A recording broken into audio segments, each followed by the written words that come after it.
Olá, amigos. Muito boa tarde. Começa mais um programa A Semana no Mundo, que apresentamos todos os sábados às 3 da tarde na TV 247. Hoje é sábado, dia 12 de dezembro de 2020. Começamos, como sempre, pedindo a você que apoie o canal da TV 247, assim como o site Brasil 247. Veículos indispensáveis de comunicação na luta de ideias, pela democracia, pelo progresso social, pela independência nacional, pela autodeterminação dos povos, a democratização das relações internacionais e a paz mundial. Todo sábado fazemos aqui neste espaço comentários sobre os principais acontecimentos internacionais da semana. Como vocês sabem, a semana que termina hoje foi marcada pela divulgação dos resultados eleitorais na Venezuela e as suas repercussões políticas na região e no mundo. As eleições parlamentares venezuelanas foram realizadas no domingo passado, dia 6 de dezembro. Elas resultaram numa contundente vitória das forças que apoiam a Revolução Bolivariana sob a liderança do presidente Nicolás Maduro. As forças do Partido Socialista Unido da Venezuela, do Grande Polo Patriótico, que é a grande coalizão de forças de apoio à Revolução Bolivariana, venceram as eleições com mais de 70% dos votos nacionais, o que lhes permitirá assumir mais de 90 cadeiras, mais de 90% das cadeiras da Assembleia Nacional, constituída hoje por 277 deputados, que tomarão posse no dia 5 de janeiro de 21.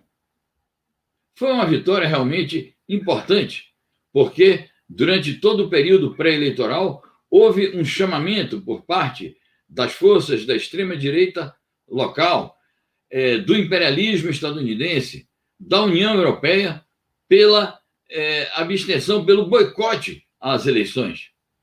E, inclusive, essas forças de extrema-direita e imperialistas anteciparam que as eleições seriam uma fraude e que já, de saída, antecipadamente, não iriam reconhecer os resultados da eleição parlamentar.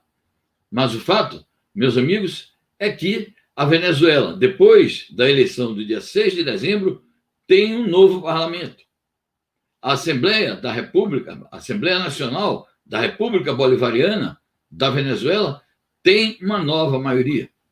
Como vocês se recordam, nós comentamos isso aqui no sábado passado, em dezembro de 2015, a oposição ao chavismo, a oposição ao PSUV, a oposição ao governo do presidente Nicolás Maduro ganhou as eleições em 2015.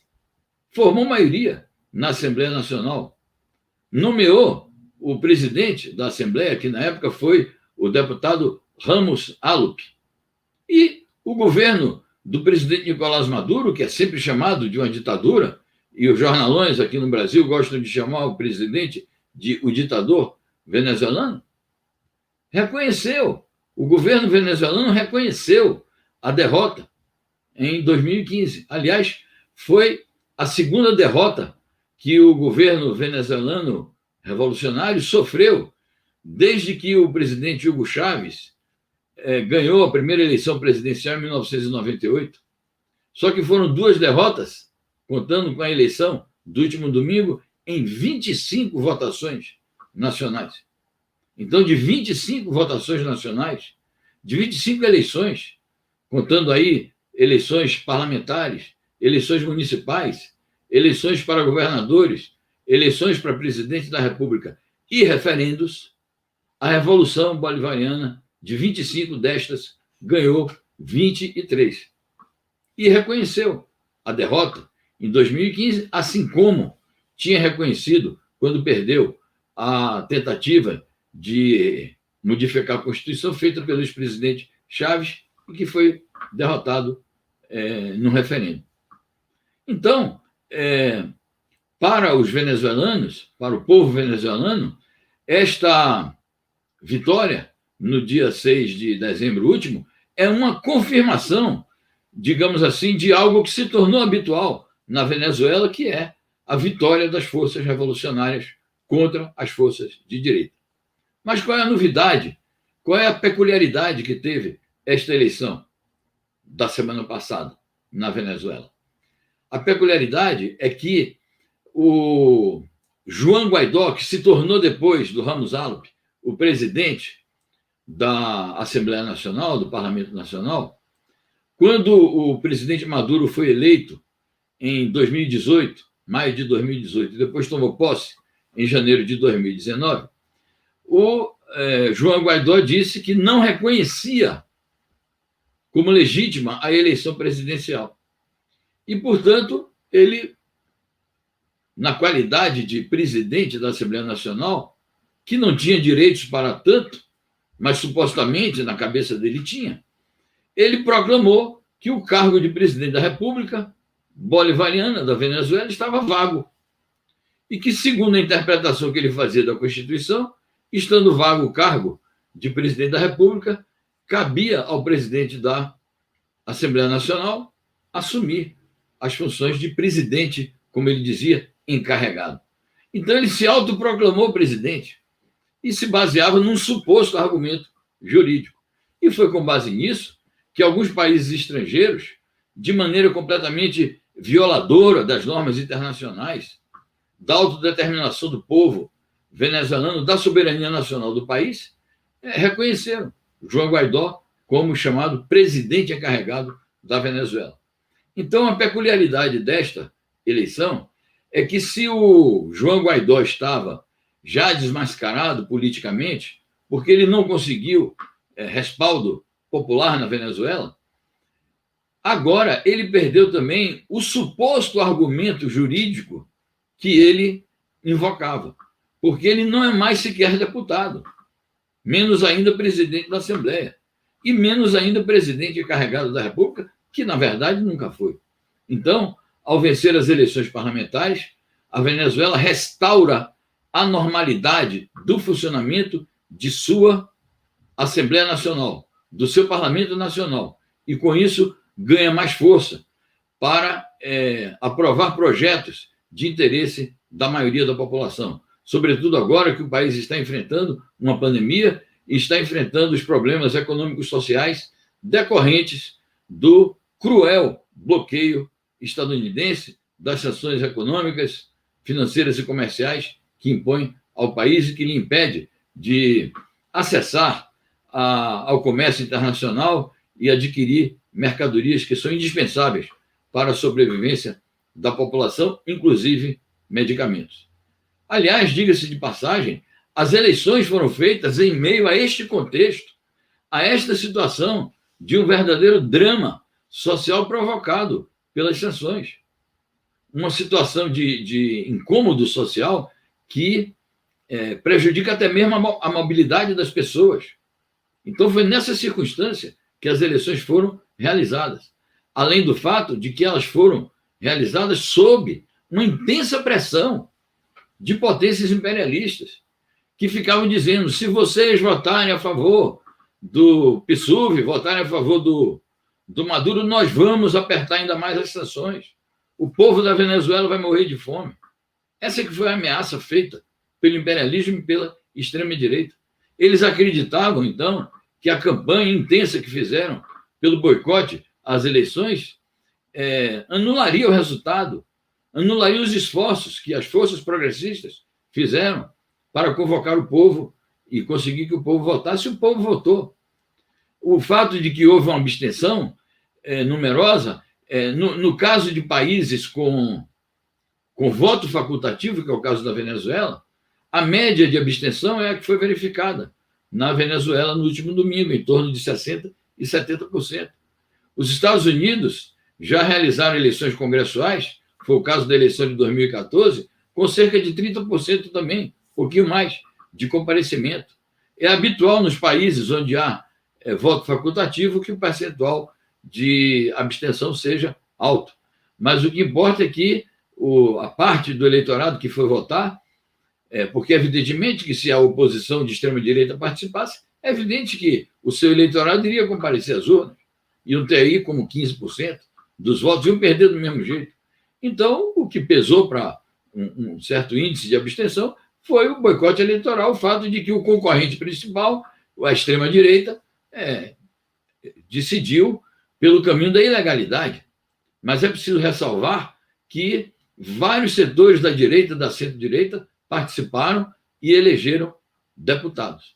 De modo que as eleições na Venezuela foram feitas sob as condições especiais do bloqueio, das sanções e da pandemia, e sob uma campanha intensa para boicotar as eleições. Campanha que eu insisto em dizer, antidemocrática.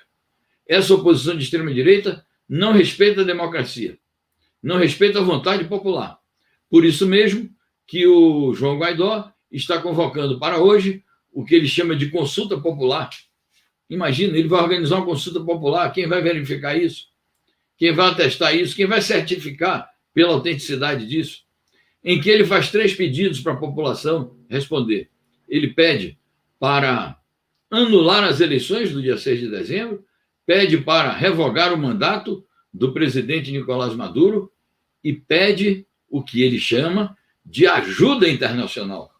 Ora, ajuda internacional de quem bloqueia o país, de quem prometeu estrangular o país, de quem prometeu que iria aliados a eles, representantes da extrema-direita, derrubar o governo legítimo do país?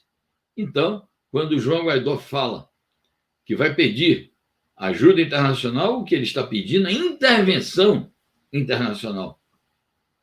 Por isso que a vice-presidente da República, a senhora Delcy Rodrigues, que é uma talentosa política venezuelana, já foi chanceler da República e é uma das figuras mais destacadas do governo venezuelano e do Partido Socialista Unido da Venezuela, ela advertiu numa entrevista que deu durante a semana, advertiu que o risco de uma intervenção permanece.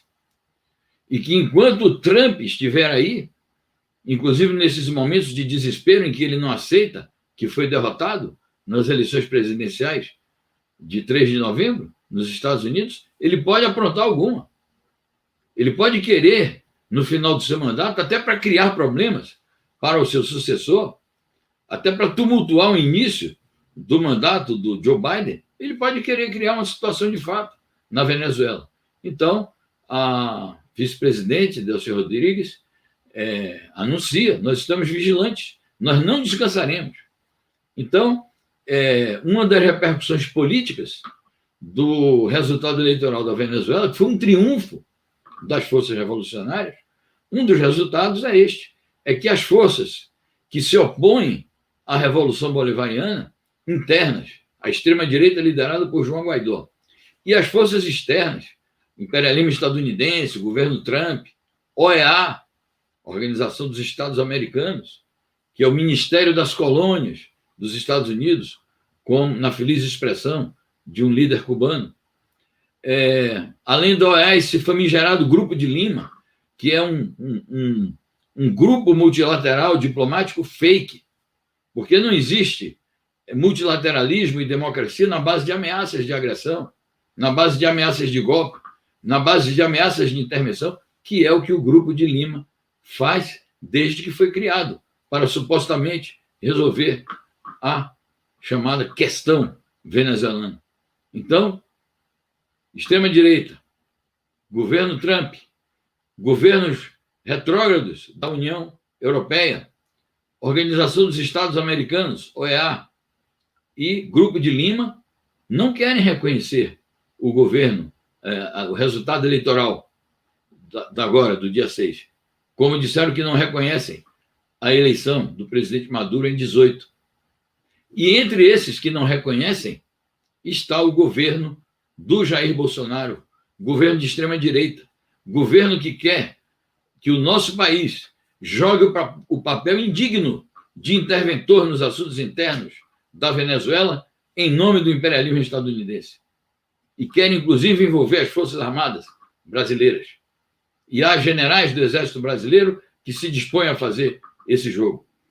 Então, é nesse quadro, meus amigos, que as forças progressistas do Brasil, os partidos da esquerda brasileira, não podem vacilar na solidariedade à Venezuela, na proclamação de que se associam ao triunfo das forças progressistas e revolucionárias da Venezuela. Não basta dizer que a Venezuela fez eleições democráticas e saudar o fato de que o país está realizando eleições democráticas. Não. É preciso saudar a vitória do povo unido ao governo revolucionário e assegurar o respaldo constante do povo brasileiro, das forças progressistas, das forças de esquerda, a esse processo bolivariano, a esse processo nacional libertador, a esse processo integrador.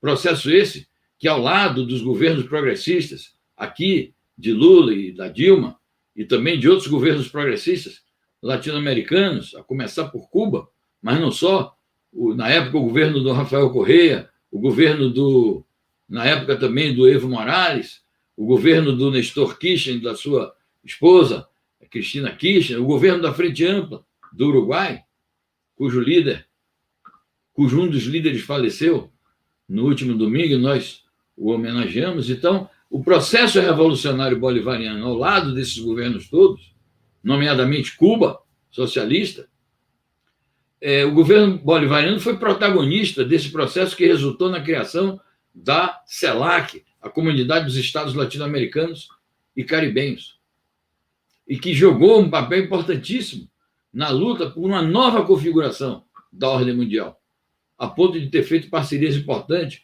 com os BRICS, com a China.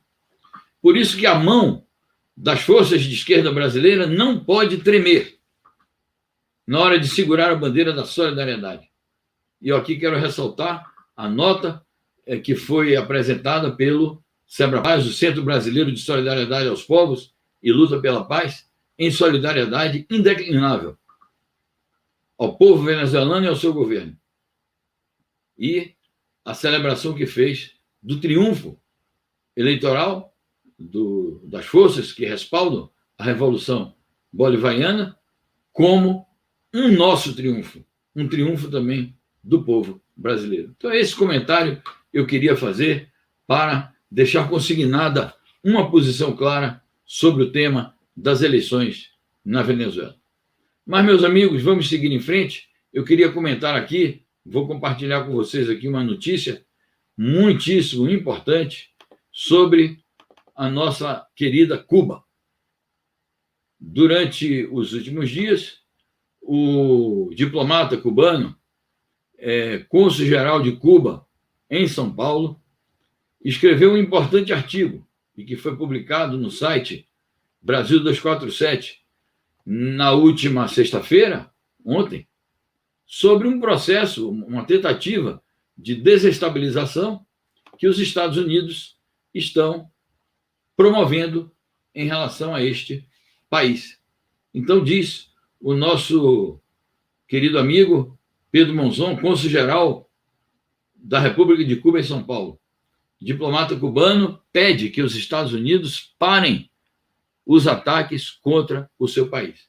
E nesse artigo, o cônsul-geral de Cuba em São Paulo denuncia que atualmente está em curso uma tentativa de golpe chamado, suave, de golpe chamado brando, que consiste em fomentar fatos, fabricar fatos e transformar esses fatos, que muitas vezes são fatos insignificantes, transformar isso num grande movimento para desestabilizar o país. E qual é o fato? Eles estão tentando transformar em manifestações de massas um incidente que um cidadão, supostamente um rapper, um ativista cultural, ele se envolveu num incidente com uma autoridade policial, ofendeu a autoridade policial, profanou os símbolos da pátria, disse que o presidente dele não era o Dias-Canel, e sim o Donald Trump. e por isso, por ter desacatado a autoridade policial, foi preso. E por conta da prisão desse indivíduo, eles estão tentando, as forças imperialistas, porque a embaixada americana foi flagrada, a embaixada americana em Cuba foi flagrada instrumentalizando manifestações e tentando transformar uma suposta greve de fome que teria sido feita pelos ativistas que seriam solidários com essa pessoa que desacatou a autoridade, transformar isso, essa suposta greve de fome, em manifestações para fazer um escândalo, chamar a atenção da opinião pública internacional, mobilizar a imprensa internacional contra o governo de Cuba, que tem respondido de maneira sempre firme a episódios desse tipo. O embaixador Monzon, que é o cônsul-geral de Cuba em São Paulo, diz o seguinte: essa tem sido a tônica das ações do imperialismo estadunidense contra Cuba desde que triunfou a Revolução Cubana. E em todos os episódios de tentativas, de golpes, de intervenção, de atentados, de assassinatos, porque tentaram assassinar o comandante da Revolução muitas vezes, em todas essas tentativas, de invasões, como eles fizeram na Playa Girón. Todas essas tentativas fracassaram. O povo cubano venceu, Cuba venceu, e também nesse episódio Cuba vencerá. Então nós queríamos deixar também este registro sobre este episódio que esteve em curso em Cuba nas últimas semanas, mas que eles procuram reavivar isso, a cada dia procuram vir com um fato novo, mas tem contado com a resposta firme do governo cubano, assim como com a solidariedade do povo brasileiro, das organizações dos movimentos sociais brasileiros, e nós temos notícia também de que os cubanos residentes no Brasil, há muitos cubanos que moram no Brasil, em diferentes funções sociais, em diferentes atividades econômicas, e tem uma associação, a Associação dos Cubanos Residentes no Brasil, eles já se manifestaram também em solidariedade aos seus compatriotas, em solidariedade ao governo da sua pátria, e condenando os atos da Embaixada dos Estados Unidos, que mobiliza essas pessoas. Muitas dessas pessoas são delinquentes, que já foram processados, ou estão sendo processados pela justiça cubana e vivem a soldo do imperialismo estadunidense e das suas agências de provocação e espionagem. Bom, eu queria dar seguimento aqui à nossa conversa, chamando então para o assunto que é central nas nossas preocupações e que faz parte da principal chamada que nós fizemos para o programa de hoje, que é o isolamento internacional do governo Bolsonaro, que está tentando colocar o Brasil numa situação de pária internacional. Então, eu vou compartilhar aqui a vocês uma notícia, porque este episódio acaba sendo uma desonra também para o Brasil, que tem uma tradição de relações diplomáticas corretas, relações diplomáticas multilaterais, mas que, sob o governo do Jair Bolsonaro, o Brasil está reduzido a esta condição de pária internacional. Vejam vocês, meus amigos, em derrota diplomática histórica, Bolsonaro fica de fora da cúpula do clima, onde estarão 80 chefes de Estado. Então, o que acontece? No começo da semana, a ONU anunciou a realização desta cúpula de chefes de Estado para celebrar o 5º aniversário dos Acordos do Clima de Paris, que o governo Bolsonaro, imitando a posição do Donald Trump, condena. O governo Bolsonaro tem uma posição negacionista com a pandemia, mas tem também uma posição negacionista em relação à defesa do meio ambiente, assim como tem uma posição negacionista em relação à luta do nosso povo por direitos humanos. É um violador dos direitos humanos. Como tem uma posição negacionista em relação à questão do racismo estrutural e sistêmico, e que se manifesta em vários episódios de assassinatos e repressão desbragada contra a população negra em nosso país, num ato de discriminação racial e social recheado de brutalidades.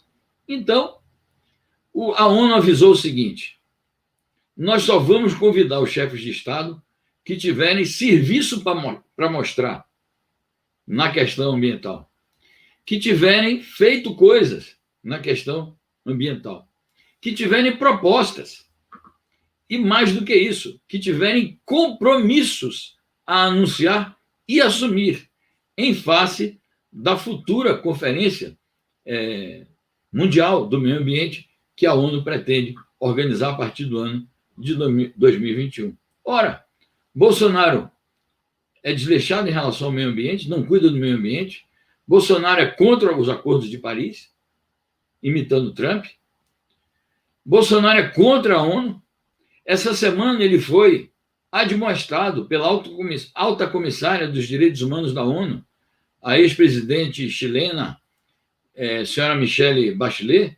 Ela fez uma admoestação ao governo brasileiro na passagem do dia 10 de dezembro, que é o Dia Internacional dos Direitos Humanos. O dia 10 de dezembro assinala o aniversário da Declaração dos Direitos Humanos, que foi proclamada em 10 de dezembro de 1948, há 72 anos, pela ONU. Então, por ocasião da celebração dessa data, a alta comissária dos Direitos Humanos, Michelle Bachelet, admoestou o governo brasileiro por desrespeitar os direitos humanos e associou o desrespeito aos direitos humanos praticado pelo governo Bolsonaro ao negacionismo dele na pandemia, à negação dele e de todos os que o cercam de que há racismo estrutural no Brasil e ao comportamento dele também desleixado em relação à questão ambiental. De modo que o Brasil, sob Bolsonaro, se tornou um país rejeitado nos órgãos internacionais. Isso é um contrassenso completo e está em contradição com a nossa história, porque o Brasil sempre praticou, e aliás, o multilateralismo, e aliás, está na nossa Constituição, que o Brasil adere ao direito internacional, o Brasil adere à Organização das Nações Unidas, o Brasil é a favor da solução pacífica dos conflitos internacionais, o Brasil é a favor do multilateralismo, é a favor da paz mundial. Todos esses valores que o governo Bolsonaro renega. Então, eu queria também deixar este registro sobre o isolamento cada vez maior do governo Bolsonaro, que tem praticado esses delitos, digamos assim, de lesa direitos humanos. E entre esses delitos está o comportamento ruinoso desse governo em relação à questão ambiental. Bom, meus amigos, estamos avançando aqui no tempo e eu queria ainda comentar com vocês alguns assuntos muito rapidamente. Primeiramente, o seguinte, a questão iraniana, porque a questão iraniana guarda relação com o que eu falei sobre Cuba e sobre a Venezuela. Já vou explicar qual é a relação que tem uma coisa com a outra.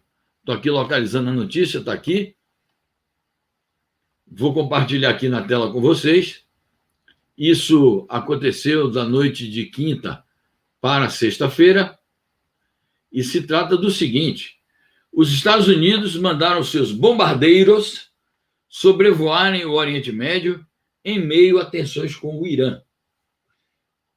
Todo mundo sabe, os Estados Unidos têm mais de 800 bases militares espalhadas no mundo e algumas dessas bases militares se concentram, uma parte na região do Oceano Índico, uma parte na Ásia, na Europa tem muitas, e no Oriente Médio. E no Oriente Médio, especificamente no Golfo Pérsico, por conta da existência ali do Irã, que é um país hostilizado pelos Estados Unidos, sancionado pelos Estados Unidos, jurado de morte pelos Estados Unidos e por seu aliado preferido, o Estado sionista, agressor e neocolonialista de Israel. Então, ele manda dizer o seguinte: estamos sobrevoando aqui o Golfo Pérsico, as imediações do Irã, porque caso o Irã apronte alguma, nós vamos atacar.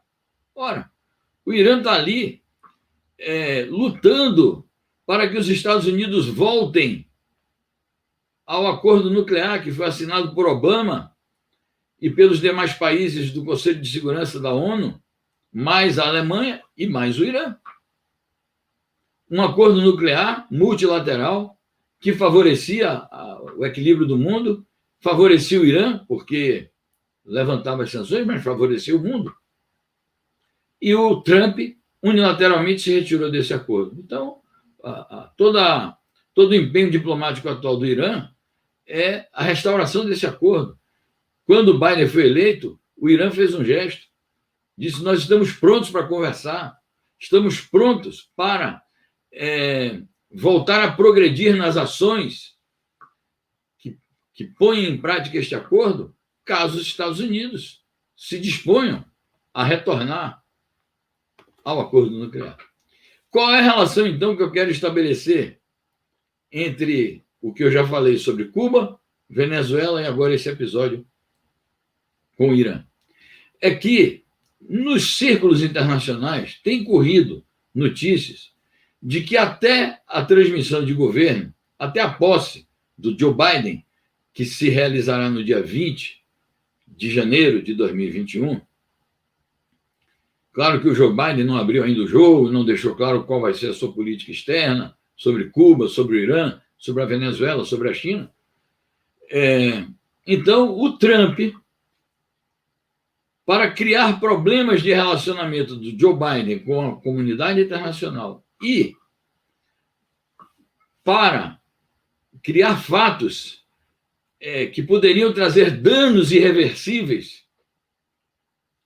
à paz mundial e à segurança internacional no curto e no médio prazo, estaria se dispondo a realizar algum ato deslocado. E aí especula-se, pode ser contra Cuba, pode ser contra a Venezuela, pode ser contra o Irã. E o Trump, então, fica diariamente mandando sinais, ora para Cuba, ora para a Venezuela, ora para o Irã, como quem está fazendo ameaças simbólicas. Ele ainda não fez uma ameaça direta, mas ele está fazendo ameaças através de simbolismos, mandando recados tipo esse, botar um bombardeiro para sobrevoar a região contígua ao Irã, a região próxima do espaço aéreo do Irã, dizendo o seguinte: não, nós estamos fazendo isso aqui porque de repente o Irã pode aprontar alguma conosco, e nós estamos, é como o Bush fez na época, isso é guerra preventiva.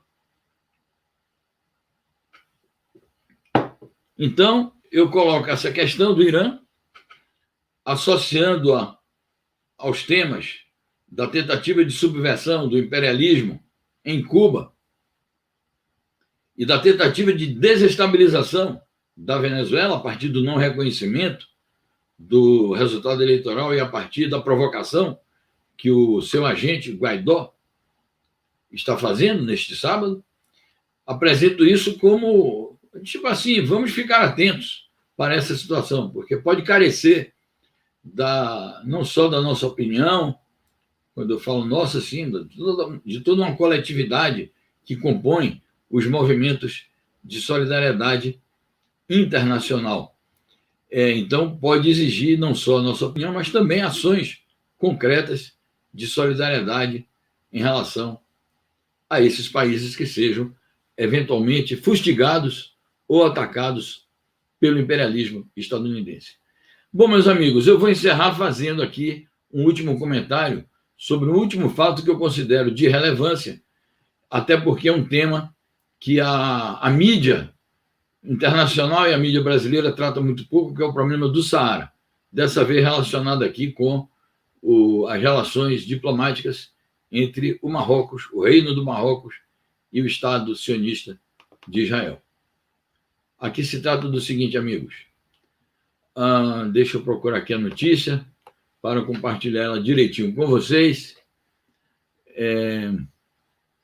Aqui se trata do seguinte: o Reino do Marrocos está reatando laços diplomáticos com o Estado sionista de Israel. Isto faz parte de uma ação coordenada pelo presidente Donald Trump, cujo mandato está no ocaso, e ele sai muito desmoralizado. Ele quer deixar uma marca como se ele fosse, ou como se ele tivesse sido um diplomata, como se ele tivesse alguma realização para mostrar na área da ação multilateral, na área da ação diplomática dos Estados Unidos. Então, o Trump está patrocinando o reatamento, o estabelecimento de relações do Estado sionista de Israel com alguns países árabes, o que contraria a tradição árabe, porque os países árabes, por princípio, tinham tomado a decisão de não estabelecer relações com Israel, porque Israel é um país usurpador, agressor, e um país que pratica o genocídio principalmente contra o povo palestino. E um país que esteve em guerra contra países árabes e saqueou territórios, anexou territórios dos países árabes. Então, é uma espécie de questão de princípio para os países árabes não ter relações com o Estado sionista de Israel enquanto ele não revisar essas atitudes, que são atitudes também violadoras do direito internacional e da autodeterminação dos povos. Mas o Trump conseguiu que os Emirados Árabes Unidos estabelecessem relações com Israel, o Brunei estabelecesse, o Bahrein estabelecesse relações com Israel, o Egito já tinha estabelecido, por outras razões no passado, e agora o Reino do Marrocos. O Reino do Marrocos é uma monarquia absolutista, uma monarquia reacionária e uma monarquia que massacra também um povo, que é o povo do Saara Ocidental. E o Trump, rompendo inclusive com a tradição que os Estados Unidos tinham nessa questão de reconhecer o direito do povo saharaui e de fazer apelos no âmbito da ONU para tentar resolver a questão da descolonização do Saara Ocidental, o Trump rompe com isso e diz: eu reconheço o Reino do Marrocos como o país que exerce a soberania sobre o Saara Ocidental e, portanto, Israel deve reconhecer também a soberania do Marrocos sobre o território do Saara Ocidental, e isso, então, satisfaz o desejo da monarquia reacionária do Marrocos, onde se violam direitos humanos, onde se torturam e assassinam presos políticos, patriotas saharauis, e, sobretudo, a União Europeia, os países da União Europeia, nomeadamente a França, apoia essas barbaridades que o Reino do Marrocos pratica contra o povo do Saara Ocidental. Qual é a questão do Saara Ocidental? O Saara Ocidental foi colônia da Espanha. E antes mesmo da queda da ditadura franquista, já havia gestões nos anos 1960 e começo dos anos 1970, já havia gestões para retirar o Marrocos, o Saara Ocidental da condição de colônia da Espanha. Já havia gestões nas Nações Unidas para isso. Quando caiu o franquismo e quando a Espanha se democratizou, a Espanha, tipo assim, largou aquilo ali de mão, abandonou. E o Marrocos e a Mauritânia, que é um país vizinho, país africano vizinho, invadiram o Saara Ocidental e tomaram de conta do Saara Ocidental. A Mauritânia depois se retirou e o Marrocos continuou. E o Marrocos não só continuou a ocupação, como o monarca, o rei do Marrocos, promoveu o que ele chama de Marcha Verde. Mandaram hordas de milhares e milhares de marroquinos para ocupar os territórios do Saara Ocidental. O incrível, gente, é que formalmente, a metrópole colonizadora do Saara ainda é a Espanha, porque não foi entregue oficialmente. A ONU tem, então, e a Espanha não diz nada. A Espanha não age no sentido de resolver o problema. Existe um comitê na ONU chamado Comitê de Descolonização, que trata de casos assim, como o do Saara, como o de Porto Rico, que é considerado um Estado livre associado dos Estados Unidos, uma colônia dos Estados Unidos, e como há também casos de países aqui caribenhos, que são colônias de metrópoles europeias. Então, Inclusive uma vizinha nossa aqui, que é a Guiana Francesa. A Guiana Francesa não é um país independente, é uma colônia da França. Então, existe um comitê da ONU para tratar da descolonização. Entre os temas que estão pendentes está o tema do Saara Ocidental. Foi assinado porque houve uma luta armada. Nos anos 70 houve uma luta armada dirigida pela Frente Polisário de Libertação Nacional e que mereceu o apoio e a solidariedade de vários países do mundo, de vários movimentos também sociais, de partidos progressistas. E foi criada, como resultado dessa luta de libertação nacional, foi criada a República Árabe Saharaui. Saharaui vem de Saara, porque fica lá no Saara. Uma parte desse território é o deserto do Saara.